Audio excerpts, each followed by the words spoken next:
ان الحمد للہ نحمده ونستعینه ونستغفره ونعوذ باللہ من شرور انفسنا ومن سیئات اعمالنا من يهده اللہ فلا مضل له ومن يضلل فلا هادی له واشهد ان لا الہ الا اللہ وحدہ لا شریک له واشهد ان محمدا عبده ورسوله اما بعد فان خیر الحدیث کتاب اللہ وخیر الہدی ہدی محمد صلی اللہ علیہ وآلہ وسلم وشر الامور محدثاتها وكل محدثة بدعة وكل بدعة ضلالة وكل ضلالة في النار. اعوذ باللہ السمیع العلیم من الشیطان الرجیم من ہمزہ ونفخہ ونفثہ بسم اللہ الرحمن الرحیم رب اشرح لی صدری ویسر لی امری واحلل عقدۃ من لسانی یفقہوا قولی. بسم اللہ الرحمن الرحیم ان اللہ وملائکتہ یصلون علی النبی یا ایہا الذین آمنوا صلوا علیہ وسلموا تسلیما. اللہم صلی علی محمد وعلی آل محمد کما صلیت علی ابراہیم وعلی آل ابراہیم انک حمید مجید.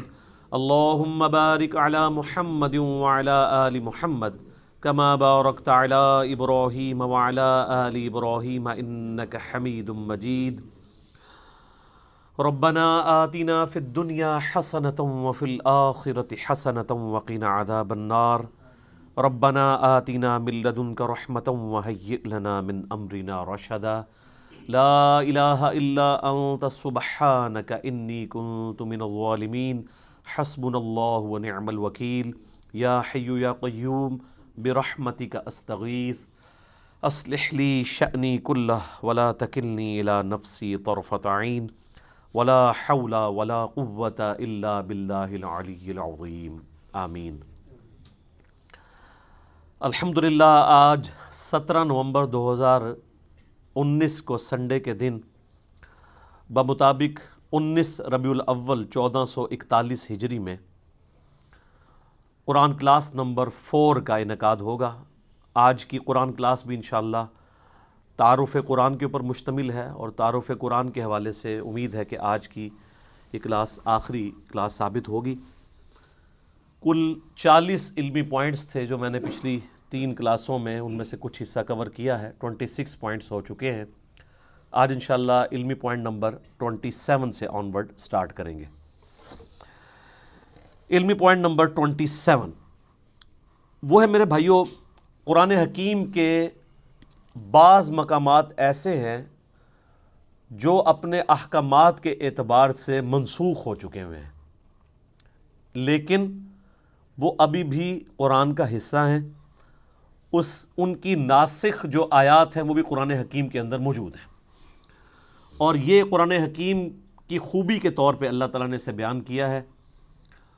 اور اس کا ذکر ہمیں سورۃ البقرہ کی آیت نمبر 106 میں ملتا ہے. اعوذ باللہ من الشیطان الرجیم بسم اللہ الرحمن الرحیم.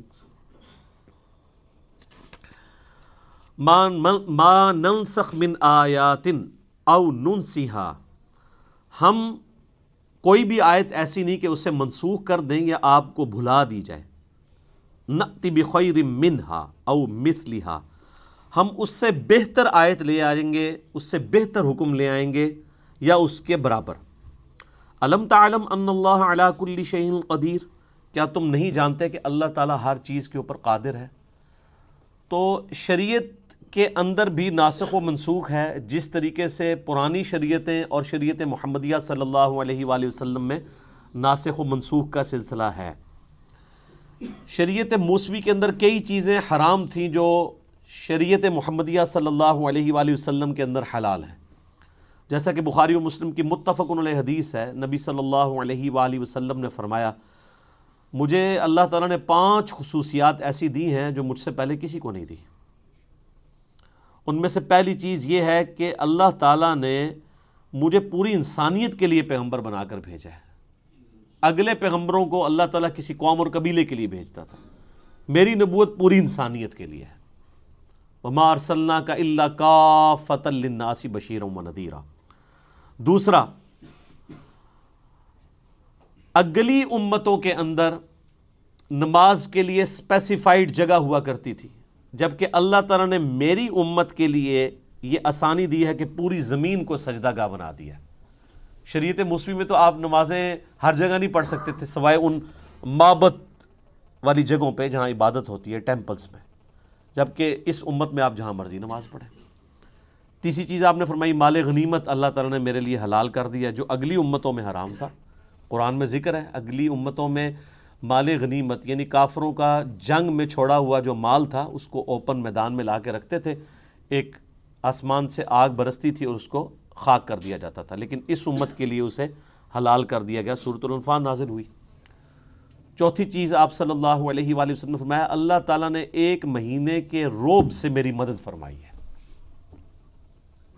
یعنی میری امت ایک مہینے کی مسافت پہ ہو تو اللہ تعالیٰ کی طرف سے اگلی جو ان کے مد مقابل قومیں ہیں ان کے اوپر روب ڈال جائے گا. اور پانچویں چیز اللہ تعالیٰ نے میرے لیے شفاعت کا دروازہ کھولنا ہے، مجھے شفاعت کا اذن عطا فرمانا ہے. مسلم شریف میں ایک چھٹی چیز بھی ہے کہ اللہ تعالیٰ نے مجھ پہ ختم نبوت کا سلسلہ فرما دیا ہے. صحیح مسلم میں ایک اور چیز بھی ہے کہ اللہ تعالیٰ نے مجھے جوامع کلمات کے ساتھ مبعوث کیا ہے. تو پچھلی شریعت اور اس شریعت میں بھی ناسخ و منسوخ کا سلسلہ ہے، اور پھر ودن شریعت محمدیہ صلی اللہ علیہ وآلہ وسلم سرکمسٹانسز کے مطابق اللہ تعالیٰ نے احکامات کو بدلا ہے. اب اس کے پیچھے حکمت کیا ہے؟ اللہ تعالیٰ ہمارا یہ ہماری قدرت کا یہ بھی شاہکار ہے کہ ہم اپنی شریعت میں بھی کسی بھی وقت چینج کر سکتے ہیں. اللہ تعالیٰ اپنی شریعت کا بھی پابند نہیں ہے، بس اتنے ایریے کے لیے پابند ہے جتنے ایریے کے لیے، جتنے سرکمسٹانسز کے لیے، اوقات کے لیے اسے پابند کیا گیا.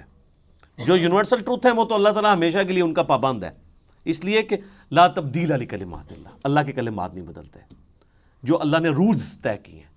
لیکن جہاں پہ اللہ تعالیٰ خود ہی چیزوں کو وقت اور حالات کے مطابق چینج کرتا ہے، اس لیے نہیں کہ اللہ تعالیٰ پہلے بھی وہ کر سکتا تھا، پہلے کر دیتا تو آپ کے لیے مصیبت کھڑی ہو جاتی. شراب کا اگر حکم پہلے دن ہی حرام ہو جاتا تو کتنے لوگ شراب کو چھوڑتے، اس سے گریجولی کیا گیا. اسی طریقے سے آپ ناسخ و منسوخ میں یہ دیکھیں کہ پہلے جو ہے وہ وصیت کو لازم قرار دیا گیا سورۃ البقرہ میں، وراثت کے احکام نہیں آئے تھے. سورہ نساء کے اندر پھر پوری ڈیٹیل آ گئی، اس کی وجہ سے وہ والی آیات منسوخ ہو گئیں. اب اللہ تعالیٰ نے خود وارث کا حصہ رکھ دیا ہے، ماں باپ کو اتنا ملے گا، بیوی کو اتنا ملے گا، بچوں کو بچیوں کو اتنا، پوری ڈیٹیل سورہ نساء کا دوسرا رکوع.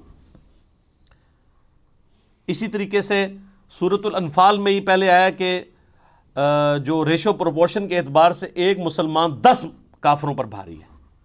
پھر اللہ تعالیٰ نے فرمایا اب ہم نے تمہاری کمزوری دیکھی ہے، اب یہ وہ ریشو پروپورشن قائم نہیں رہے گی. اس میں اللہ کا کوئی قصور نہیں، اس لیے کہ جو نیو مسلم ہیں ان کے ایمان کا لیول وہ نہیں ہے جو مکے کے مسلمانوں کا تھا. تو اللہ تعالیٰ نے اسے ریوائز کیا اور فرمایا کہ اب ایک مسلمان 2 پہ بھاری ہوگا. یہ نہیں ہے کہ وہ اب بھی 10 پہ ہی بھاری رہے گا. وہ اب جو مسلمان ہیں وہ ابو بکر، عمر، عثمان و علی والے مسلمان تو نہیں ہیں. ٹھیک ہو گیا؟ تو یہ بھی ناسخ و منسوخ. اسی طریقے سے سورہ نساء کے اندر اللہ تعالیٰ نے فرمایا تھا کہ جو زانی ہے عورت اسے قید کر دو یہاں تک کہ اسے موت آ جائے، یعنی پوری زندگی کے لیے گھر سے باہر نہ وہ نکلے. قید سے مراد کسی جیل خانے میں نہیں، گھر کے اندر. اس میں الفاظ ہیں کہ ان کو گھروں میں رکھو. اور پھر اسی آیت میں آیا کہ یا پھر اللہ تعالیٰ جب ان کے لیے کوئی حکم مقرر فرما دے گا مستقبل میں، اور وہ پھر زنا کی سزا آ گئی 100 کوڑوں کی شکل میں سورہ النور کے اندر. تو اس طریقے سے ناسخ و منسوخ کا ایک سلسلہ ہے. قرآن حکیم کے اسٹوڈنٹ کو یہ بھی پتہ ہونا چاہیے. ناسخ و منسوخ تو بہت لوگوں نے اس پہ اوپر کام کیا ہے، اور بعض جو علماء ہیں نا وہ انہی چیزوں کا سہارا لے کے کہتے ہیں قرآن بڑا مشکل ہے. قرآن پتہ ہے اس میں تو کچھ منسوخ آیات بھی ہیں، ان سے ہی پوچھ لیں کتنی ہیں آپ بتا دیں تو ان کو بھی نہیں پتہ ہوں گی، تو کہانیاں کراتے ہیں.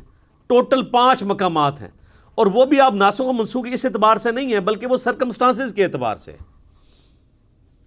دین جو اسٹیبلش ہمیں پتہ ہے یہی دین ہے اسٹیبلش ہو کے. یعنی آج کسی مسلمان کے بچے کو یہ بتانا ضروری ہے کہ پہلے شراب جو ہے وہ جائز تھی، بعد میں حرام قرار دی گئی. اینڈ رزلٹ سب کو پتہ ہے. اب اس کے اندر سے کیا نکالنا ہے؟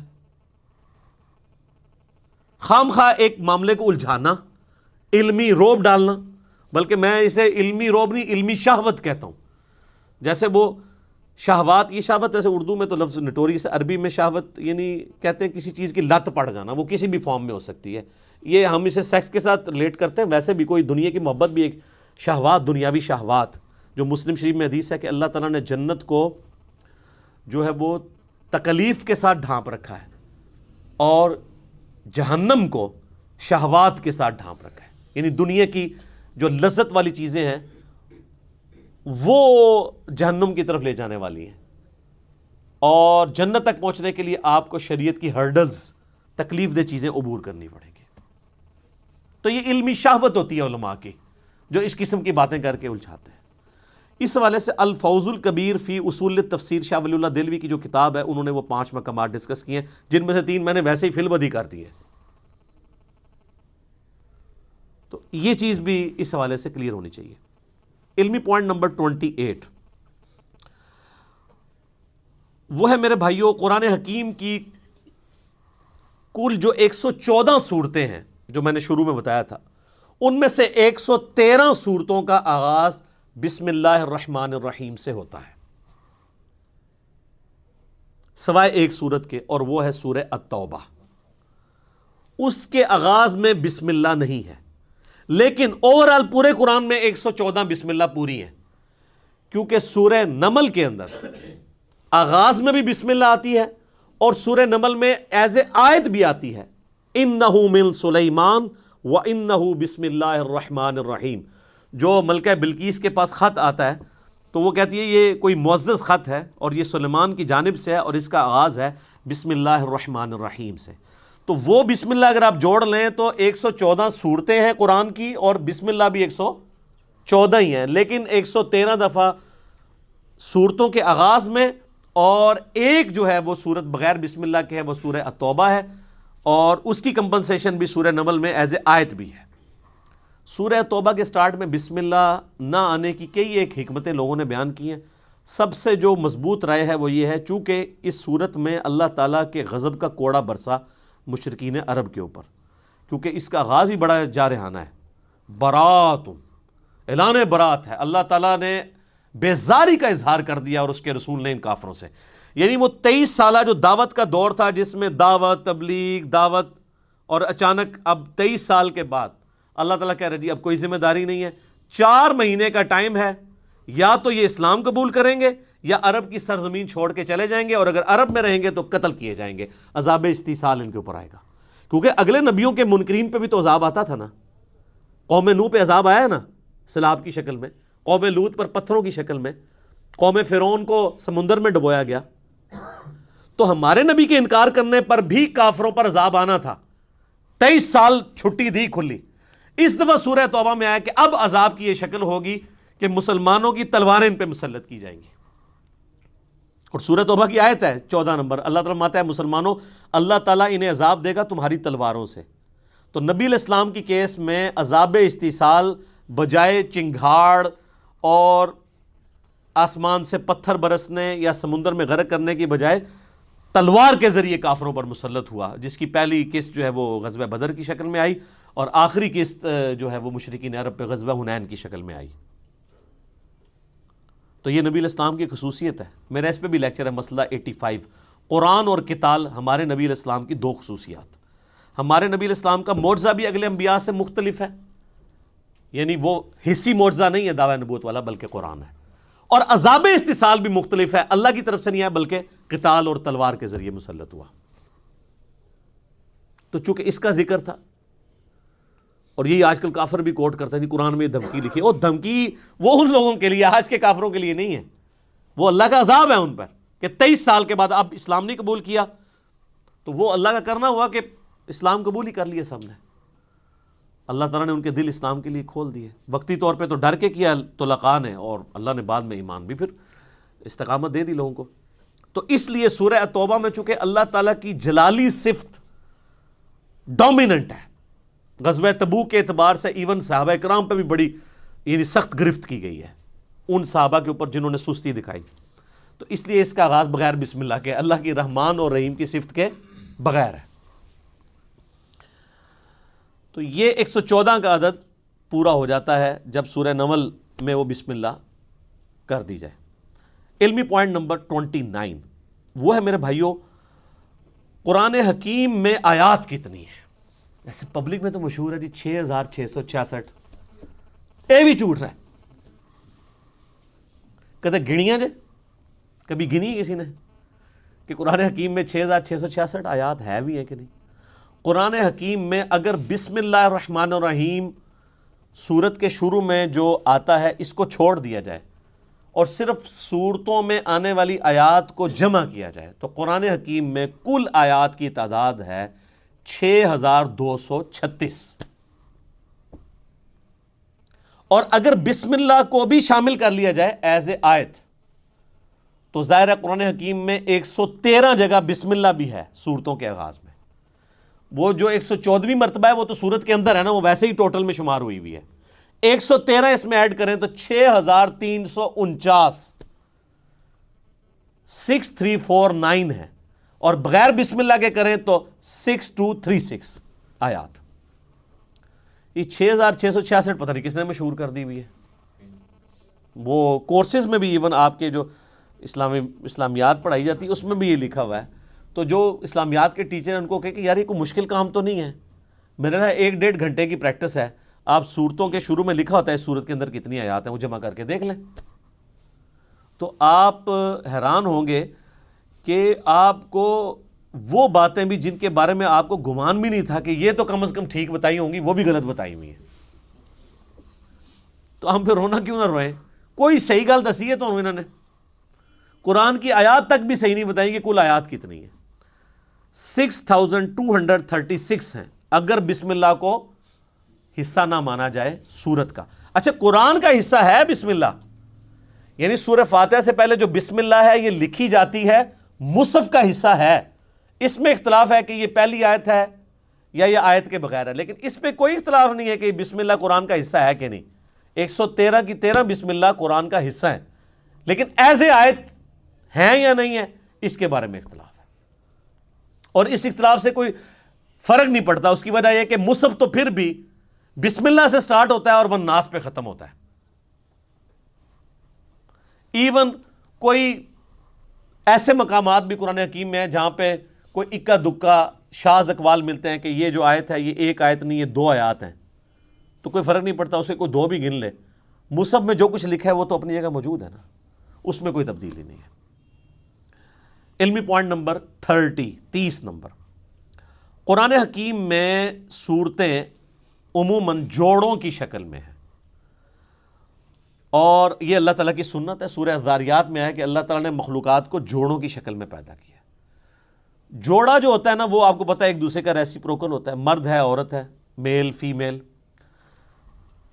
لیکن یہ دونوں چیزیں مل کے ایک مشترکہ مقصد کو اچیو کرتے ہیں۔ جیسے مرد اور عورت دونوں کے ملاپ سے اللہ تعالیٰ نے اولاد کا سلسلہ شروع کیا۔ یہی جینڈرز والا ایشو جو ہے وہ جانوروں میں بھی ہے، ایون نباتات کے اندر بھی ہے۔ تو دونوں ایک دوسرے کے بغیر امپرفیکٹ ہیں، دونوں مل کے پرفیکٹ ہوتے ہیں۔ اس طرح قرآن حکیم میں بھی صورتیں جوڑوں کی شکل میں مل کے ایک پرفیکٹ مقصد کو اچیو کرتی ہیں، جس کی آپ کو سب سے موٹی مثال سورۃ الفلق اور سورۃ الناس ہے۔ یہ بھی جوڑا ہے۔ سورۃ الفلق ان شیاطین کے حملوں کو ڈیل کرتی ہے جو باہر سے حملہ آور ہوتے ہیں، جادو کی شکل میں، حسد کی شکل میں۔ آپ دیکھ لیں، قل اعوذ برب الفلق من شر ما خلق، ہر اس چیز کے شر سے تیری پناہ میں آتا ہوں جو تو نے پیدا کی ہے۔ ومن شر النفاثات فی العقد ومن شر حاسد اذا حسد، پھونکے مارنے والی جو جادوگرنی ہیں ان کے شر سے، اور حسد کرنے والے کے حسد سے۔ حسد کرنے سے یہ نہیں ہوتا کہ کسی کو کوئی نقصان پہنچاتا ہے، مراد یہ کہ وہ فزیکلی پھر اس حسد کا شکار ہو کے آپ کو نقصان نہ پہنچائے۔ لیکن سورۃ الناس جو ہے وہ اندر سے حملہ آور ہونے والی چیزیں، جو داخلی چیزیں ہیں، انٹرنل چیزیں، یہ ایکسٹرنل چیزیں، خارجی چیزیں، اور وہ انٹرنل۔ قل اعوذ برب الناس ملک الناس الہ الناس من شر الوسواس الخناس الذی یوسوس فی صدور الناس من الجنۃ والناس۔ سورۃ البقرہ سورہ ال عمران بھی جوڑا ہے۔ سورہ البقرہ بھی سابقہ امت مسلمہ کو ڈیل کرتی ہے، لیکن وہ کون سی امت؟ یہودی۔ اور سورہ آل عمران بھی ایک سابقہ امت مسلمہ کو ڈیل کرتی ہے، عیسائی نصارہ، یہ دونوں مل کے ایک پرفیکشن کی طرف جاتے ہیں۔ سورہ النجم اور سورۃ القمر یہ بھی جوڑا ہے، چاند اور تارہ، چاند تارہ ویسے بھی جوڑا ہے، آپ کے وہ جھنڈے پہ بھی ہے نا۔ تو یہ قرآن حکیم جوڑوں کی شکل میں ہے، اور آپ کو بعض اوقات بالکل سملر آیات جو ہے وہ جوڑوں میں مختلف انداز میں صورتوں میں ملے گی۔ ایک علیحدہ سے ٹاپک ہے، اور اس کی ڈسکوری جو ہے نا امت میں پہلی دفعہ کی ہے حمید الدین فراہی صاحب نے رحمہ اللہ تعالی، جو غامدی صاحب کے بھی اور ڈاکٹر اسرار صاحب کے بھی دادا استاد ہیں، امین احسن اصلاحی صاحب کے استاد۔ اب یہ آپ چیز دیکھیں، یہ وہ چیز ہے جو امت میں پہلے 1300 سال کے مسلمانوں کے اوپر اس طرح اشکار نہیں ہوئی، اگرچہ اشارے موجود تھے۔ یار جب ابو داؤد میں، ترمذی میں، ابن ماجہ میں حدیثیں موجود ہیں معوذتین کے بارے میں، 2 پناہ دینے والی صورتیں، اسی طریقے سے مسلم شریف میں حدیث ہے کہ سورہ آل عمران اور سورہ بقرہ جو ہیں یہ 2 پرندوں کی شکل میں، صائبان کی شکل میں قیامت والے دن سایہ کریں گی، تو اشارے تو موجود تھے، لیکن اس طرف کسی کا دماغ نہیں گیا کہ یہ واقعی جوڑے ہیں، پھر ان کا ایک مقصد اچیو ہوتا ہے۔ وہ پوری کی پوری ایک جو سمجھ لیں آپ پوری ڈاکٹرائن ہے نا، وہ اس بندے نے ڈسکور کی ہے، اور اس بندے نے بھی کمال کام کیا ہے جی۔ وہ بندہ قرآن کو سمجھنے کے لیے 40 سال تک ایک خیمے میں اس نے زندگی گزاری ہے، جا کے بالکل ریگستانی ایریا میں اسی طریقے کے مطابق جن حالات و واقعات میں قرآن نازل ہوا تھا، تاکہ وہ عرب کے لوگوں کے کلچر کو سمجھ سکے اور ان فیلنگز کو فیل کر سکے۔ پھر اللہ نے دیکھے کیسی چیزیں ان کے اوپر کھولی ہیں۔ ان کو آج یعنی اس حوالے سے قرآن کے نظم، اس کو نظم کہا جاتا ہے، قرآن کا اس کا امام مانا جاتا ہے، حالانکہ کوئی پرانے بزرگ نہیں ہے، بمشکل 100 سال ہوئے ان کو فوت ہوئے۔ ڈاکٹر اسرار صاحب نے بھی اس حوالے سے جو تعارف قرآن کے اپنے لیکچر ہیں بیان القرآن میں، اس میں بڑی ڈیٹیل سے وہ بولے ہیں، اور انہوں نے ایمانداری کی ہے کہ ان کا نام لیا ہے، اس ڈسکوری کو اپنے ساتھ منسوب نہیں کیا۔ یہ بڑی بے ایمانی ہوتی ہے کہ آپ کسی دوسرے شخص کی ڈسکوری کا لیبل جو ہے وہ مطلب اپنا لگا کے اس سودے کو بیچنا شروع کریں۔ تو میں نے بھی اس لیے ایمانداری کی کہ یہ میری کوئی ڈسکوری نہیں ہے، کہ کوئی یہ نہ کہے علی بھائی نے کیا کمال کر دیا، جس نے کیا اسی کی طرف منسوب کر رہے ہیں۔ اور اللہ تعالیٰ ان کی غلطیوں سے درگزر فرمائے، ان کو نیک کاموں کا اجر عطا فرمائے، آمین۔ علمی پوائنٹ نمبر 31 وہ ہے میرے بھائیوں، قرآن حکیم کی اگر سب ڈویژن کی جائے تو قرآن حکیم میں کل 7 منازل ہیں جو صحابہ کرام کے دور میں اسٹیبلش ہو چکی تھی، کیونکہ صحابہ کرام علیہم رضوان کے دور میں یہ اسٹیبلش تھا کہ قرآن حکیم وہ ایک مصحف کو 7 دن کے اندر مکمل کرتے تھے۔ ترمذی میں حدیث ہے جس نے 3 دن سے کم میں قرآن ختم کیا اس نے قرآن کا حق ہی ادا نہیں کیا۔ یہ ان کو کہا جا رہا ہے جن کو عربی آتی ہے، اور جو کہتے ہیں ہمارے بزرگ ایک ایک رات میں پورا قرآن ختم کرتے ہیں تو وہ کیڑا ثواب کھٹتے رہے، آپ سمجھ لو۔ صحابہ کو کہا جا رہا ہے 3 دن سے کم میں قرآن مکمل نہیں کرنا، تو 3 دن میں صحابہ کرام قرآن مکمل کرتے تھے یا 7 دن کے اندر۔ تو اب 7 دن کے لیے پھر انہوں نے اپنی منزلیں مقرر کر لی۔ یہ منزل کا لفظ آپ بھی آج کل وہ بزرگوں کے وظائف کی کتابیں بھی ہیں نا، وہ منزلیں لکھتے ہیں، ٹھیک ہے، وہ کہتے ہیں تصوف کی اتنی منزلیں طے کر لی ہیں۔ لفظ قرآن سے ہی پکڑا ہوا ہے۔ صحابہ کرام کے دور میں یہ اسٹیبلش ہو گیا تھا کہ جس نے 7 دن کے اندر قرآن ختم کرنا ہے نا، اس کے لیے انہوں نے ثانی کر کے نا ایکولی ڈیوائڈ کر کے، آلموسٹ ایکولی ڈیوائڈ کیا، 100% نہیں۔ اور چونکہ یہ صحابہ کرام کی ڈویژن تھی، اس میں آپ کو پھر اس طرح کی خامی نظر نہیں آئے گی جو پاروں کے ڈویژن میں نظر آئی ہے، وہ میں اگلے پوائنٹ میں ڈسکس کروں گا۔ اگر سورہ فاتحہ کو آپ قرآن کا مقدمہ مان لیں، پریفیس ہے نا ظاہر ہے، تو پہلی منزل کے اندر 3 صورتیں ہیں، دوسری میں 5، تیسری میں 7، چوتھی میں 9، پانچویں میں 11، چھٹی میں 13۔ دیکھیں کتنی زبردست ایونلی چل رہا ہے۔ اور 7ویں میں 65 صورتیں ہیں، وہ بھی 13 کا ملٹیپل ہے، 13 کو 5 سے ضرب دیں تو 65۔ یہ صحابہ کرام نے، اچھا، اور یہ جو انہوں نے ڈویژن کیا ہے اس سے آلموسٹ قرآن کے 7 برابر حصے بن جاتے ہیں۔ اگر کسی نے ایک ہفتے میں قرآن ختم کرنا ہے تو ہفتے والے دن وہ، اگر وہ ہفتے سے سٹارٹ کرتا ہے تو وہ پہلی منزل مکمل کرے، اتوار کو دوسری کرتے کرتے تو جمعے والے دن اس کا قرآن مکمل ہو جائے گا۔ تو یہ منازل کا سلسلہ کیا گیا۔ علمی پوائنٹ نمبر 32 وہ ہے میرے بھائیوں ذرا کڑوی بات کہ قرآن حکیم کی جو یہ پاروں کی ڈویژن ہے یہ نبی علیہ السلام نے نہیں کروائی، صحابہ کرام نے بھی نہیں کی، یہ تابعین کے دور میں اس کی ڈویژن ہوئی۔ جب لوگ سست ہو گئے، ہفتے میں قرآن مکمل نہیں کر سکتے تھے، تو پھر مشورہ کیا گیا کہ یار چلو مہینے میں قرآن مکمل کیا جائے، تو پھر 30 دنوں کے اوپر سے ڈیوائڈ کر دیا جائے۔ تو میرے خیال ہے کوئی پڑھا لکھا انہوں نے بندہ بٹھایا، انہیں جناب اینج کر کے نا قرآن حکیم کھولیا، اینج کیتا اور صفحے گننے شروع کیے، اور قرآن پاک کے 30 پارے بنا کے سائڈ پہ ہو گیا۔ اور وہ بنائے کیا، وہ آج تک ہماری مصیبت ہمارے گلے میں پھیٹا ہے۔ اس کا سب سے بڑا آپ جو بلنڈر دیکھیں ان پاروں میں، چونکہ یہ قرآن و حدیث سے نہیں ہے تو ظاہر ہے انسان تو پھر غلطی کرے گا۔ تو اب مجھے اندازہ لگائیں جو یہ کہتے ہیں کہ جی شیعہ کہتے ہیں 40 پارے ہیں، وہ پارے تو 30 بھی کوئی نہیں تھے، 40 کہاں سے آنے ہیں؟ یہ بات ہی چلی ہے۔ اگر ان سے پوچھے شیعہ کا قرآن جا کے دیکھا ہے، نہیں۔ یہ اب سعودیہ میں کئی قرآن ہیں وہ پاروں کی ڈویژن کے بغیر چھپ رہے ہیں، وہ بیچ میں سے آیات شروع ہو رہی ہوتی ہیں، کیونکہ پاروں کی ڈویژن کو تو وہ اسٹیبلش مانتے ہی نہیں ہے نا، صورتوں کی ڈویژن ہے، منازل کی ہے۔ اب یہ دیکھیں بلنڈر کیا ہوا ہے۔ پارہ نمبر 13 جو ہے اس کی آخری آیت، ایک آیت صرف، سورۃ الحجر کی پہلی آیت ہے، اعوذ باللہ من الشیطان الرجیم، الف لام را تلک آیات الکتاب وقرآن مبین، اور پوری سورہ ہجر پارہ نمبر 14 میں ہے، ربما یود الذین کفروا لو کانوا مسلمین۔ یہ ایک لائن اگر 14ویں پارے میں چلی جاتی تو یہ سورت تو نہ ٹوٹتی، سورت ہی توڑ دی۔ ایک لائن کے پیچھے، ایک لائن بھی نہیں، یہ آدھی لائن ہی بنتی ہے، ایک آیت پارہ نمبر 13 کے اینڈ پہ رکھی اور پوری سورت پارہ نمبر 14 میں کر دی۔ تو یہ کتنی بے وقوفانہ قسم کی ڈویژن ان لوگوں نے کی۔ سورہ یاسین بھی آپ دیکھ لیں، کچھ حصہ اس کا 22ویں پارے میں ہے، باقی میجورٹی سارا وہ صرف اس لیے کہ انہوں نے صفحے پورے کیے ہیں ایسے کر کے۔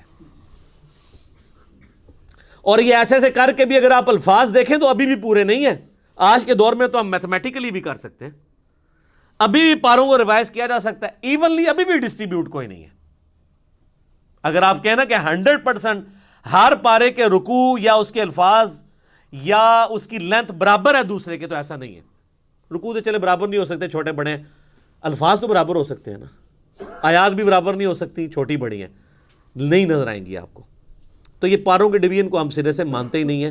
یہ پاروں کی ڈویژن تابعین کے دور میں مولویوں نے، حکمرانوں کی بنائی ہوئی ہے، اس کی کوئی حیثیت نہیں ہے۔ لیکن اب چونکہ یہ اسٹیبلش ہو چکی ہے اور لوگوں کے لیے مہینے میں قرآن ختم کرنا آسان ہے، اسے ہم بدعت بھی نہیں کہتے، یہ انتظامی معاملہ ہے۔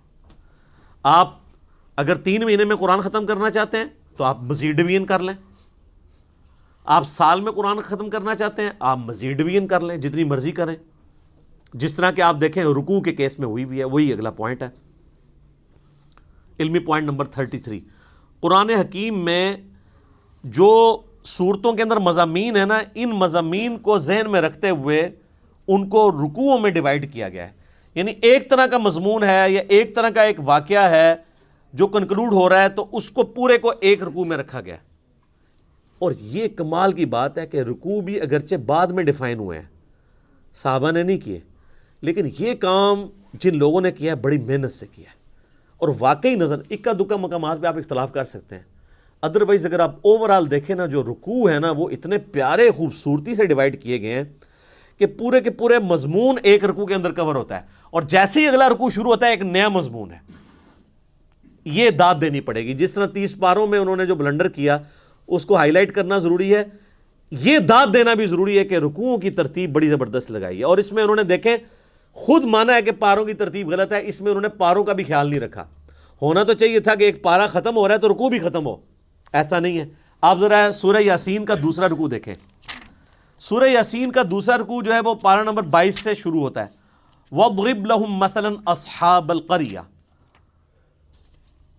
یعنی جو بستی کے رہنے والے لوگ تھے جو حضرت عیسیٰ علیہ السلام کے بھیجے ہوئے فرستادے تھے، ان کا ذکر اللہ تعالیٰ نے کیا۔ تو اب ان کا ذکر شروع ہوا پارہ نمبر 22 میں آیت نمبر 13 سے، لیکن یہ سورت ختم ہوتی ہے نا یہ جو پارہ ختم ہوتا ہے اتبعوا من لا يسألكم اجرا وهم مهتدون، لیکن یہاں پہ وہ واقعہ مکمل نہیں ہوتا کہ حضرت عیسیٰ نے جو دو اپنے صحابی یا دو پیغمبر سب پیغمبر بھیجے دعوت کے لیے کسی بستی میں، تو ان کے ساتھ ہوا کیا. تو اس لیے رکوع ختم نہیں ہوتا، رکوع آگے بھی چلتا ہے، اس کا دوسرا رکوع وما لی لا اعبد الذی فطرنی والیہ ترجعون. اب پارہ 23 شروع ہو گیا ہے، لیکن رکوع وہی والا چل رہا ہے دوسرا، کرتے کرتے جب تک یہ کنکلوڈ نہیں ہو گیا نا پورا واقعہ، اس وقت تک وہ رکوع ختم نہیں ہوا، جا کے وہ ختم ہوا ہے آیت نمبر 32 میں. تو رکوع میں مضامین کا خیال رکھا گیا، اور پورے قرآن میں ٹوٹل جو رکوع ہیں وہ ہیں 558 558. اور سجدوں کو بھی اسی میں ڈسکس کر لیں. قرآن حکیم میں 15 مقامات ایسے ہیں جن میں سجدے بھی ہیں، وہ آیات سجدہ ہیں. نبی علیہ السلام کی سنت ہے وہاں پہ سجدہ کرنا، واجب نہیں ہے، کیونکہ بخاری میں حدیث موجود ہے کہ نبی علیہ السلام نے کئی دفعہ وہ آیات تلاوت کی اور سجدہ نہیں کیا، اور حضرت عمر نے بھی نہیں کیا. صحیح بخاری میں حضرت عمر نہ کر کے بتاتے تھے کہ ہم اس لیے نہیں کر رہے تاکہ تمہیں پتہ چلے کہ یہ واجب نہیں ہے. جو ہماری بوڑھی عورتیں بیچارے سجدے سنبھال کے بیٹھی ہوتی ہیں، میں انے سجدے کڈنے نے، کیونکہ وہ واجب قرار دے دیا گیا اسے. اگر کوئی نہیں کرتا کوئی، اور اس کے لیے ماتھا ٹیکنا بھی ضروری نہیں ہے. بخاری میں حدیث ہے صحابہ کرام جب سفر میں قرآن پڑھ رہے ہوتے تھے، اونٹ پہ بیٹھے ہوتے تھے، جیسے ہی آیت سجدہ آتی تھی یوں کر دیتے تھے ٹو باؤ ڈاؤن، بس ایسے جھکا لیا. یہاں پہ بھی جب آیت سجدہ آتی ہیں، 9 سال میں ہم نے قرآن مکمل کیا ہے تو کبھی نیچے اتر کے نہیں کیا، ہمیشہ میں یہیں پہ یوں کرتا ہوں، باقی لوگ بھی بیٹھے بیٹھے کر لیتے ہیں. بس ڈاکٹر صاحب بیچارے اٹھتے تھے، سیٹ سے اٹھتے تھے، نیچے جاتے تھے، ویڈیو کیمرہ روکتے تھے، چونکہ وہ حنفیت کو فالو کر رہے تھے، اس لیے ان کو پتہ نہیں تھا کہ یہ تو ہے ہی نہیں وہ چیز جس کے اوپر اتنی بڑی مصیبت کھڑی کی گئی ہے، اور اس سے بڑی مصیبت کہ جی وضو ہونا بھی ضروری ہے. تو اس میں میرا کلپ بھی تھا کہ اب پاکستانی ٹیم کے نکاح ٹوٹ چکے ہیں، کیونکہ حنفیوں کے نزدیک اگر آپ بغیر وضو کے سجدہ کریں گے تو یہ اللہ کی توہین ہے، اور اللہ کی توہین کفر ہے، اور کفر سے نکاح بھی ٹوٹ جائے گا، بیعت بھی ٹوٹ جائے گی. تو فقہ حنفی کے مطابق پاکستانی ٹیم کے جیتنے کے اوپر اور سینچریاں مارنے پہ جتنے وہ سجدہ شکر ہیں وہ سارے بغیر وضو کے ہیں، وہ سب کے نکاح ٹوٹ چکے ہیں. لیکن پریشان نہیں ہونا کہ علمی کتابی ہو جائیں اور بخاری مسلم کو فالو کریں پھر کوئی نہیں ٹوٹیں گے. اب یہ نہ ہو کہ اس مسئلے میں فالو کریں اور باقی نماز جو ہے وہ آپ حنفی طریقے پہ ہی پڑھتے رہیں، نماز بھی کتاب و سنت کے طریقے پہ پڑھیں. تو یہ 15 سجدے ہیں، 14 کے اوپر تو سارے متفق ہیں. میں نے اس کے اوپر پورا ایک لیکچر دیا ہے، مسئلہ نمبر 119 وہ 15 کے 15 سجدے بتائیں کون سے ہیں، پھر ان کے اوپر پوری انٹلیکچوئل ڈسکشن کی ہے 8 حدیث کی روشنی میں. اور اس میں نے بتایا تھا کہ سورہ حج کی یہ خصوصیت ہے کہ اس میں 2 سجدے ہیں، ایک بالکل اینڈ پہ جا کے آتا ہے جس کے اوپر نہ قرآن حکیم میں لکھا ہوتا ہے سجدہ، تو لکھا ہوتا ہے ان دا شافعی. ٹھیک ہے، یہ شافعی سجدہ ہے، جیسے سنی درود، شیعہ درود، ٹھیک ہے، ایک سنی بکرا شیعہ بکرا، سنی مچھلی شیعہ مچھلی. ہاں قربانی کے دنوں میں چونکہ شیعہ جو ہیں وہ خسی جانور کی قربانی کے قائل نہیں ہے، تو وہ ان کے جو نان خسی جانور ہیں وہ شیعہ منڈی میں بکتے ہیں. اور مچھلی میں بھی اسی طرح ان کا اختلاف ہے کہ جو چھلکوں والی مچھلی ہے وہ کھائی جائے گی، جو بالکل پلین ہوتی ہے وہ نہیں کھائی جائے گی. تو اس طرح قرآن کے سجدے بھی جو ہے نا وہ فرقہ واریت کی نظر ہوئے. تو وہ امام شافعی، ہم پہلے یہ پوچھتے ہیں کہ امام شافعی پہ کوئی وحی نازل ہوئی تھی؟ امام شافعی سے پہلے جو 200 سال کے مسلمان ہیں ان کے نزدیک سورہ حج کا سجدہ ہے تھا یا نہیں تھا؟ ایک سمپل سوال ہے. امام شافعی تو پیدا ہوئے ہیں 150 ہجری میں، فوت ہوئے ہیں 204 ہجری میں. امام شافعی کی پیدائش سے پہلے 150 سال کے جو مسلمان ہیں وہ کیا سجدہ کرتے تھے؟ وہ آپ حدیثیں اٹھا کے دیکھ لیں، جامع ترمذی میں، ابو داؤد میں، مسند احمد میں، کہ سورہ حج کی فوقیت ہے 2 سجدوں کی وجہ سے. تو احادیث میں تو 15 ہی سجدے تھے، اور امام شافعی کا موقف یہ ٹھیک ہے، یہ امام شافعی کا سجدہ نہیں ہے، یہ احادیث کا سجدہ. اور حدیثیں تو امام شافعی کے ابا اور دادا اور پردادا کی بھی پیدائش سے پہلے کی ہیں. تو سورہ حج میں 2 سجدے، وہ بلکہ وہ بیان القرآن میں جب ڈاکٹر اسرار صاحب یہاں ان آیات پہ پہنچے نا تو نیچے سے کسی نے واد ہی سجدہ ہے، انہوں نے کہا نہیں امام شافعی والا سجدہ ہے. ٹھیک ہے، لیکن وقت کے ساتھ انہوں نے لرن کیا ہے، مطلب وہ سیکھ گئے تھے کئی چیزیں. میری جو ان سے ملاقات ان کی وفات سے آلموسٹ 2 سال پہلے ہوئی، 14 اپریل 2010 کو وہ فوت ہوئے نا، تو میری 2008 کے اندر ملاقات ہوئی، میں ان کے جنازے میں بھی شریک رہا. تو انہوں نے ان کیمرہ مجھ سے بہت ساری باتیں کی تھی، آن کیمرہ نہیں، ان کیمرہ. میں کیمرہ لے گیا تھا، میں نے کہا سر میں نے آپ کی باتیں ریکارڈ کرنی ہے یادگار کے طور پہ. تو انہوں نے کہا پھر میں تو کھل کے بات نہیں کروں گا، اب آپ نے کھل کے بات سننی ہے یا ریکارڈنگ کرنی؟ میں کہا جی ستیہ ناس ریکارڈنگ دا، میں نے ڈائریکٹ کرو۔ تو اس میں انہوں نے کئی ایک باتیں کی اس حوالے سے، جس سے مجھے یہ پتہ چلا کہ ان کو آخری عمر میں کئی ایک باتیں کلیئر ہو چکی تھی جو ان کو اپنی زندگی میں، جن کے اوپر وہ چیزوں کے اوپر چلتے رہے، جس میں انہوں نے ٹاپ آف دا لسٹ یہ بات کی تھی کہ نماز کا طریقہ وہی ہے جس طریقے سے اہل حدیث نماز پڑھتے ہیں، یہ حنفیوں کا طریقہ ٹھیک نہیں ہے۔ لیکن خود وہ رفع الیدین سے نماز پڑھتے بھی تھے، نہیں بھی پڑھتے تھے، لیکن موقف ان کا یہ تھا۔ ان کی ایک ہی ویڈیو ریکارڈڈ ہے، یوٹیوب پہ رکھی ہے، جس میں انہوں نے سورہ حشر کی آخری 3 آیات کے ساتھ نماز پڑھائی ہے، مغرب کی غالباً یا عشاء کی، وہ رفع الیدین سے ہی پڑھی ہے انہوں نے۔ میرے ساتھ کھڑے ہو کے انہوں نے 3 نمازیں پڑھی ہیں، تو جمعے کی، عصر کی اور مغرب کی، مئی 2008 میں۔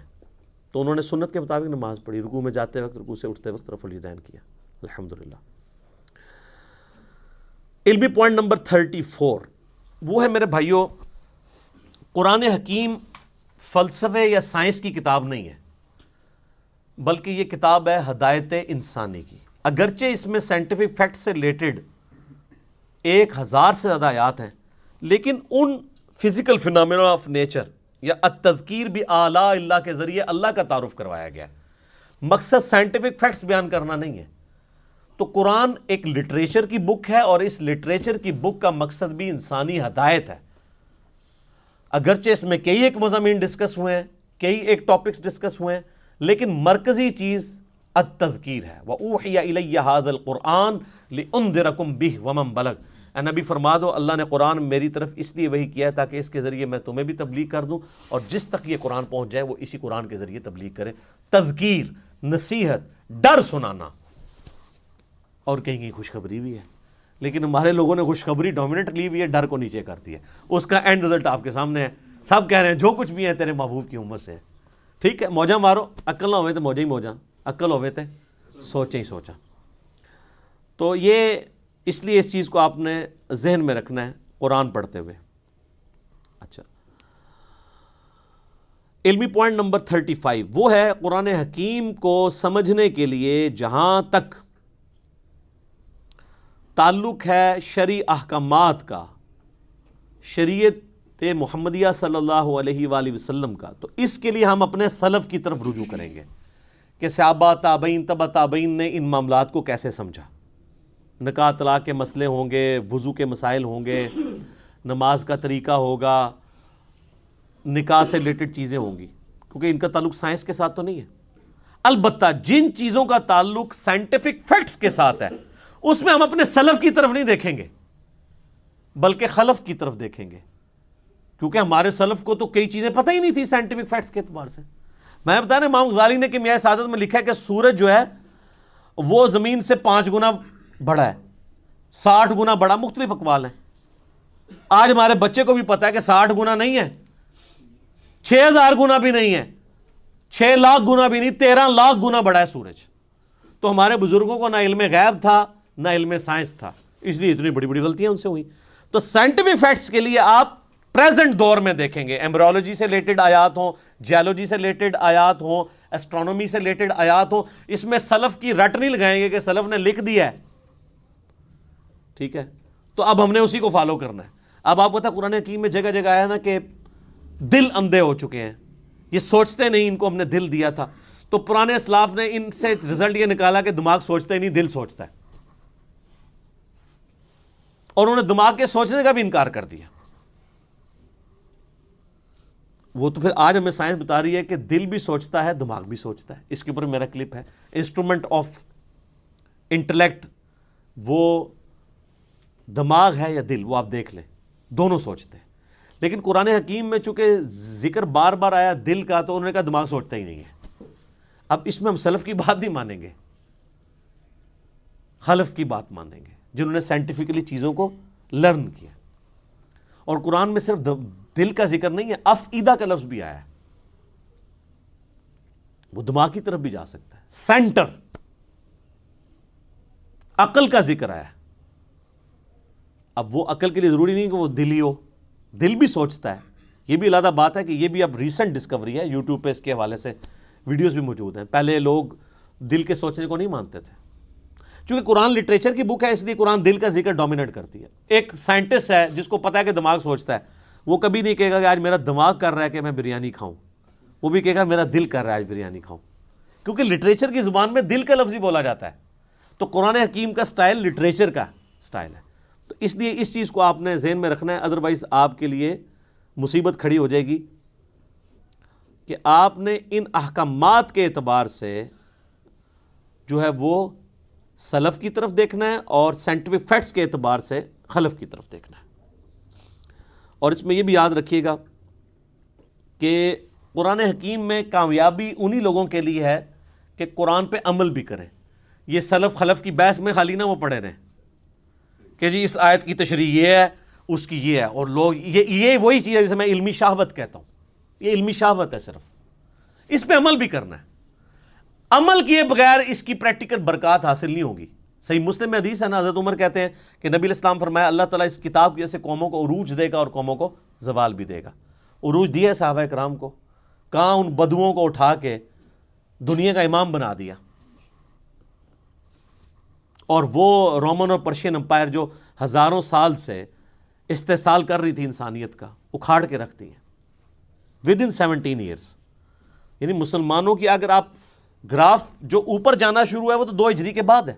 2 ہجری میں غزوہ بدر ہے، 3 میں غزوہ احد ہے، 5 میں غزوہ خندق ہے، 6 میں صلح حدیبیہ ہے، 7 میں غزوہ خیبر ہے، 8 میں فتح مکہ ہے، اور 8 ہی میں غزوہ حنین ہے مشرکین عرب کے خلاف آخری جنگ. 9 میں غزوہ تبوک ہے. رومن امپائر بھی بھاگ گئی نبی علیہ السلام کے روب کی وجہ سے، ورنہ یرموک وہیں پہ ہو جانی تھی. اور اس کے بعد اگلے 3-4 سالوں کے اندر یرموک کے اندر رومن امپائر جزیہ دینے پہ آمادہ ہوگی، جنگ بھی ہار گئی. اور قادسیہ میں اسی سال قادسیہ کے اندر پرشین امپائر ٹوٹ گئی، یہاں تک کہ پوری پرشین امپائر مسلمانوں کے پاس آ گئی.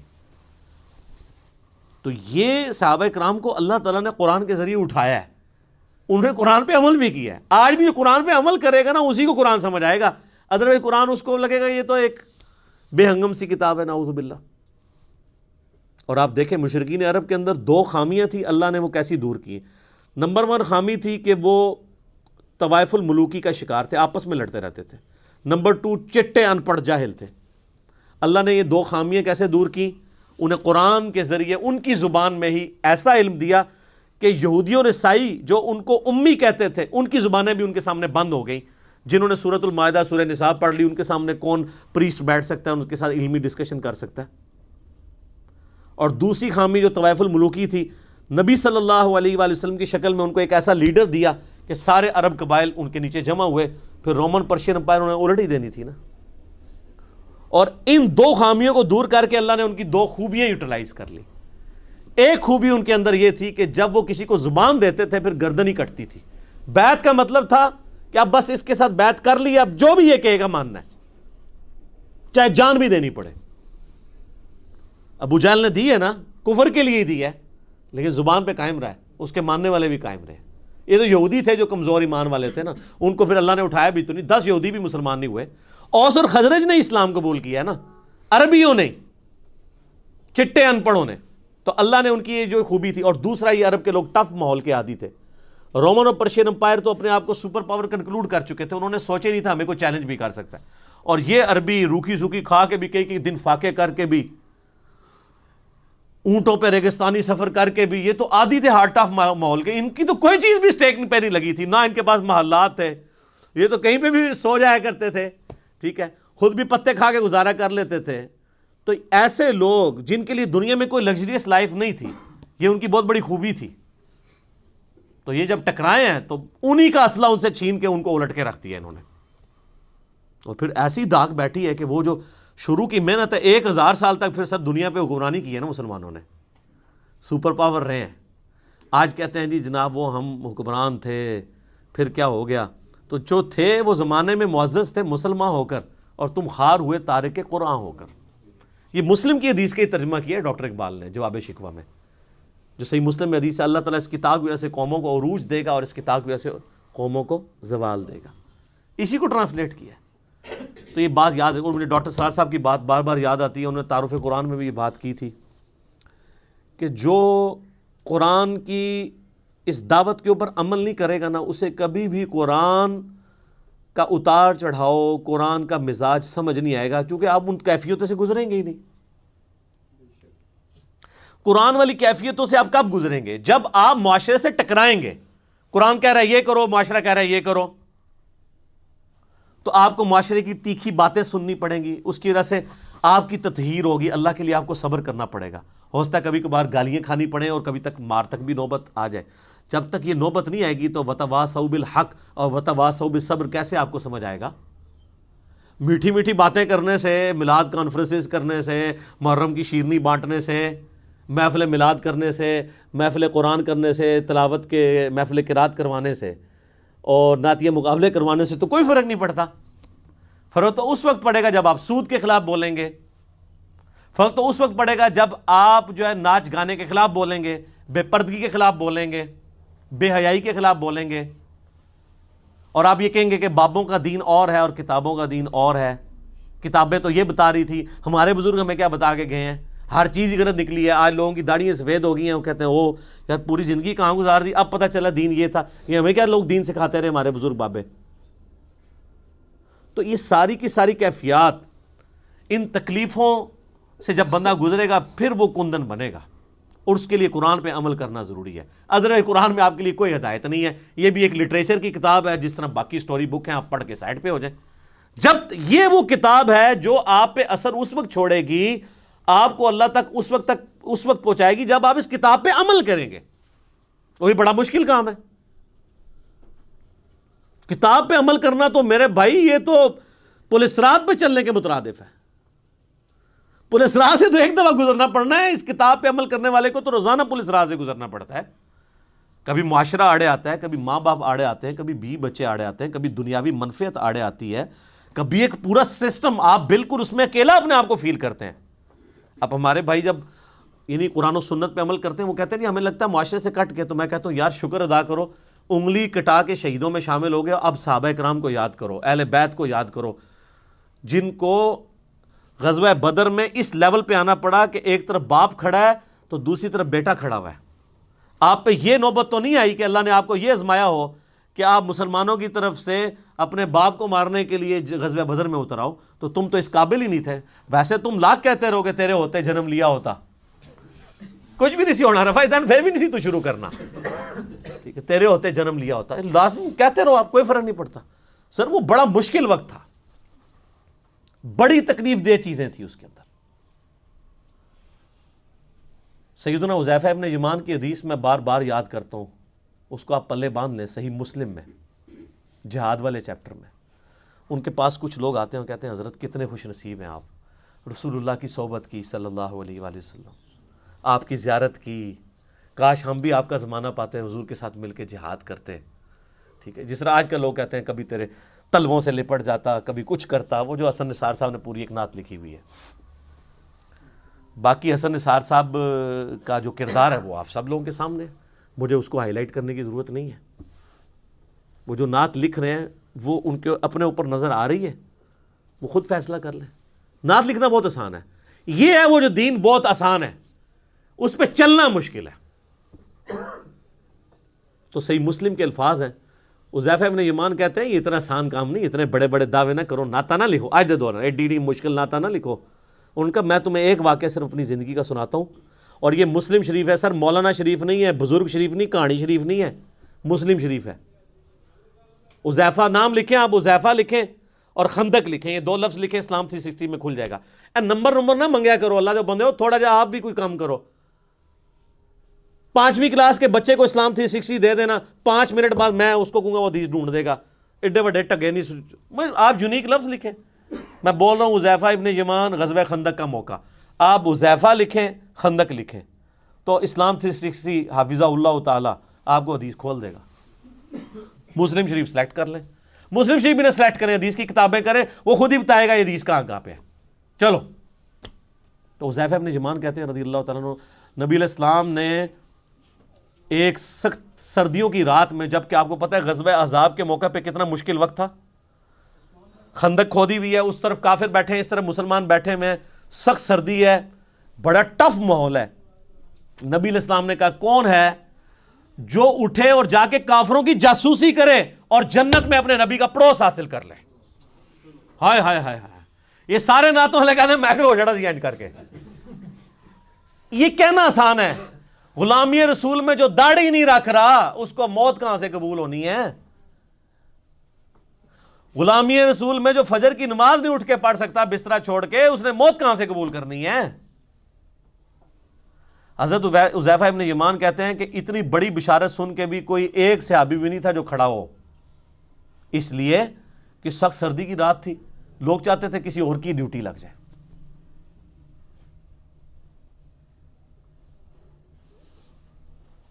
اب کیا ہوا؟ نبی علیہ السلام نے دوسری دفعہ فرمایا, کون ہے جو رات کے وقت جا کے کافروں کی جاسوسی کرے اور جنت میں اپنے نبی کا پڑوس حاصل کر لے؟ کائنات میں سب سے بڑی کوئی چیز یہی ہو سکتی ہے نا. اس سے بڑی صرف ایک چیز ہے کہ اللہ تعالیٰ کسی کو پیغمبر بنا دے. پیغمبر بننے کے بعد اگر دوسرے نمبر پہ کوئی فضیلت ہے تو جنت میں ہمیشہ کا پڑوس پیغمبروں کا. یہی ہے نا, یہی ہم اللہ سے مانگتے ہیں کہ اللہ تعالیٰ ہمیں بقیہ غرقت میں مدفن اور جنت الفردوس میں اپنے محبوب صلی اللہ علیہ وآلہ وسلم کا پڑوس عطا فرمائے, آمین. حضرت حذیفہ کہتے ہیں دوسری بار بھی کوئی نہیں کھڑا ہوا, تیسری دفعہ بھی کوئی نہیں کھڑا ہوا, چوتھی دفعہ نبی علیہ السلام فرمایا حذیفہ, آپ کہتے ہیں میں نے دل میں کہا لو جی مارے کے, اب تو جانا ہی پڑے گا, میری ڈیوٹی لگی, کیونکہ اب تو بائی نیم حکم آ گیا نا. میں نے کہا یا رسول اللہ, فرمایا جاؤ, اور ساتھ کہا کہ دیکھنا چھیڑخانی کوئی نہیں کرنی, جتنا کام کا ہے اتنا ہی کرنا ہے. کہتے ہیں میں اٹھا, اب سوچ رہا تھا سخت سردی ہے ریگستان کی, باہر جا کے کیا بنے گا میرا. کہتے ہیں اللہ کی قسم جب میں اٹھا تو مجھے لگا میں گرم حمام میں داخل ہو گیا ہوں, میرے اوپر کسی نے نا کوئی گرم رضائی اوڑھ دی ہے سخت سردیوں میں. اور کہتے ہیں میں اسی طرح باہر گیا پھرتا رہا, ٹھنڈ ختم ہی ہو گئی. اور کہتے ہیں میں نے دیکھا کافر رات کے وقت بیٹھ کے اپنے وہ جو تیر ہیں ان کی جو نوکیں ہیں ان کو تیز کر رہے ہیں, کوئی برچھیوں کو تیز کر رہا ہے. اور کہتے ہیں میں نے ابو سفیان کو بھی دیکھا, اور میں ایک تیر چلاتا اس کا کام تمام کر سکتا تھا رات کے وقت, وہ میرے نشانے پہ تھا, اس کو تو نظر بھی نہیں آ رہا تھا کہ میں اس کے پاس پہنچ چکا ہوں. لیکن پھر مجھے نبی علیہ السلام کی نصیحت یاد آئی کہ دیکھیں کوئی کام نواں نہ کھول نہیں ہوتے پنڈورا باکس, تو مجھے حضور کی بات یاد آئی تو میں پھر پیچھے ہو گیا. یعنی میں اس لیول کو کراس نہیں کیا, ایفیشنسی جھاڑنے کی کوشش نہیں کی, حتیٰ کہ میں نے سب کچھ گنا کتنے لوگ ہیں یہ کر کے واپس آیا. کہتے ہیں جیسے ہی میں نبی علیہ السلام کی مجلس میں داخل ہوا تو وہ جو گرم حمام والا اثر تھا ختم ہو گیا اور مجھے سخت ٹھنڈ لگنا شروع ہو گئی. تو نبی علیہ السلام نے اپنی مبارک چادر میرے اوپر اڑا دی. یہ یعنی معجزہ ظاہر ہوا نبی علیہ السلام کا, یہ صحیح مسلم میں. لیکن اس میں سبحان اللہ کے ساتھ بہت چیزیں جو ہے استغفر اللہ اور انا للہ بھی یعنی جڑی ہوئی ہیں. وہ جو انور مقصود صاحب نے وہ کالم لکھا ہے نا کہ تبدیلی کا سفر ایاک نعبد و ایاک نستعین سے شروع ہوا, ان اللہ مع الصابرین سے ہوتا ہوا انا للہ و انا الیہ راجعون پہ ختم ہوا. تو یہ آپ کا سفر بھی یہ صرف سبحان اللہ تک نہ رہے میرے بھائی, بہت تلخ چیزیں اس کے ساتھ جڑی ہوئی ہیں. کہ دعوے کرنا بہت آسان ہے, پریکٹیکلی دین کے اوپر چلنا بہت مشکل کام ہے. تو قرآن حکیم سے ہدایت ان لوگوں کے لیے ہے کہ جو قرآن کو فالو کریں گے. صرف مطلب دعوے کر لینے سے کچھ بھی نہیں ہونا. تو یہ اس پوائنٹ میں ڈسکس کرنا ضروری تھا. باقی پریکٹیکلی اگر آپ نے نبی علیہ السلام کی انقلابی دعوت کو ویڈیو کی شکل میں دیکھنا ہو تو قطر والوں نے 30 اقساط کے اوپر ایک ڈرامہ سیریل بنائی ہے عمر سیریز کے نام سے, جو انگلش میں تو سب ٹائٹل کے ساتھ آ چکی ہے اور اردو میں بھی اب انڈینز نے ڈبنگ کر دی ہے اس کی. ہمارے واٹس ایپ گروپ میں رابطہ کریں, چونکہ یوٹیوب کے اوپر وہ کاپی رائٹس کا ایشو ہے, وہ اپلوڈ نہیں ہو سکتی. فیس بک کے اوپر ہمارے بھائیوں نے اپلوڈ کی ہوئی ہے, منگوا بھی سکتے ہیں. اور اوریجنلی تو وہ عربی میں بنی ہے اور اس کا ٹیسٹ بھی عربی کے اندر ہے, تو اس میں آپ کو عربیوں کی عادتوں کا بھی پتہ چلے گا. انہوں نے پیورلی عرب کا کلچر فلمایا ہے کہ عرب کے لوگ آپس میں کس طرح گفتگو کرتے ہیں. یہاں آپ نے وہ کلچر دیکھنا ہے, پٹھانوں کو دیکھیں, سیم آلموسٹ وہی ریزیمبلنس آپ کو نظر آئے گی. وہ آپس میں بات کرتے ہوئے لگتا ہے لڑ رہے ہوتے ہیں, عربی بھی اسی طرح ہی لڑ رہے ہوتے ہیں گفتگو کر عام نارمل انداز میں بھی. پھر بات بات پہ محاورے بڑے سخت قسم کے, وہی ہے تیری ماں مر جائے. تو یہ وہ محاورے جو صحابہ کرام بھی استعمال کر لیتے تھے, اس لیے کہ وہ عرب کلچر کا حصہ تھے. یہ جو تارج بھی صاحب جن صحابہ اور اہل بیت کا تعارف کرواتے ہیں نا, یہ نبی علیہ السلام کے صحابہ اور اہل بیت اس طرح کے نہیں تھے. یہ ماڈرن اردو لینگویج کہ صحابہ اور تابعین اور تبع تابعین بنتے ہیں. عرب کا کلچر بالکل ڈیفرنٹ تھا. وہ بڑے ذرا ان کے مزاج میں ریگستانی ماحول کے تھے نا، تو وہ ان کے مزاج میں سختی موجود تھی گفتگو کرنے پہ. تو وہ میٹھی میٹھی باتیں کر کے، تو میرے بھائی رومن اور پرشین امپائر تو نہیں تھی انہوں نے الٹنی نا. یہ میٹھی باتوں سے الٹی جاتی ہے. جو بدماش صدیوں سے بیٹھے ہوئے ہیں ان کو اکاڑنے کے لیے آپ محفل نعت میں ان کو جھموائیں گے یا ان کو شیرنی دیں گے تو وہ اپنی مجلس چھوڑ کے چلے جائیں گے. نہیں، یہ تلوار جو اللہ تعالیٰ نے صحابہ کی مسلط کی رومن اور پرشین امپائر پہ، تاکہ ان کو اکھاڑ کے ایک نئے دور کا آغاز کیا جائے. اسی پہ وہ وحید الدین خان صاحب کی کتاب ہے نا، اسلام دور جدید کا خالق ہے. یہ آج جو فریڈم آف ایکسپریشن آپ کو نظر آ رہی ہے، یہ اسلام کی برکت سے ہے. اسلام سے پہلے تو بادشاہ کا دین ہی رعایا کا دین ہوتا تھا. اگر کوئی نہیں قبول کرتا تھا پرسیکیوشن ہوتی تھی. رومن امپائر کو دیکھنے ہزاروں عیسائیوں کو انہوں نے قتل کیا ہے. لیکن جب کانسٹنٹائن ٹون نے خود عیسائیت قبول کر لی، پوری رومن امپائر عیسائی ہو گئی. نبی الاسلام جب آئے اس وقت یہ عیسائی اسٹیٹ تھی، بن چکی ہوئی تھی، لیکن اس سے پہلے تو نہیں تھی. لیکن یہ اسلام نے آزادی دی کہ نہیں، بادشاہ کوئی بھی ہے، آپ کو حق ہے کہ آپ اپنا دین رکھ سکتے ہیں. اور یہ برکت ہے جو آج آپ اویل کر رہے ہیں کہ ٹرمپ جو ہے ایک متعصب قسم کا یہودی نما عیسائی ہے، لیکن اس کے سامنے بھی جب قرآن تلاوت کیا جاتا ہے خاموشی سے سنتا ہے. امریکہ کے اندر آپ جا کے اسٹریٹ دعوت دیں، لوگ سنیں گے. نماز پڑھیں آپ کے ساتھ، لوگ سیلفیاں بھی بنوائیں گے، برا نہیں سمجھیں گے. لیکن فرعون کے سامنے جادوگروں نے جب ذرا سی بات کی تھی، اس نے کہا میں لٹکا دوں گا تمہیں. یہ فرق ہے. تو اسلام اس دور جدید کا خالق ہے. ٹھیک ہے جی، انشاءاللہ یہ 35 پوائنٹ ہی کور ہوئے ہیں، باقی 5 پوائنٹ انشاءاللہ اگلی دفعہ کور کریں گے. صلو علی الحبیب، اللہم صلی علی محمد وعلی آل محمد کما صلیت علی ابراہیم وعلی آل ابراہیم انک حمید مجید. اللہم بارک علی محمد وعلی آل محمد کما بارکت علی ابراہیم وعلی آل ابراہیم انک حمید مجید. سبحانک اللہم وبحمدک اشہد ان لا الہ الا انت استغفرک واتوب الیک. اللہ تعالیٰ سے دعا ہے جو حق بات میں نے کہی ہمارے دلوں میں راسخ فرمائے. اگر جذبات میں میرے منہ سے کوئی غلط بات نکل گئی، اللہ تعالیٰ ہمارے دلوں سے ہی معاف کر دے. ہمیں کتاب و سنت کی تعلیمات پر عمل کر کے دوسرے بھائیوں تک پہنچانے کی توفیق عطا فرمائے. وما علینا الا البلاغ المبین. جزاکم اللہ خیر.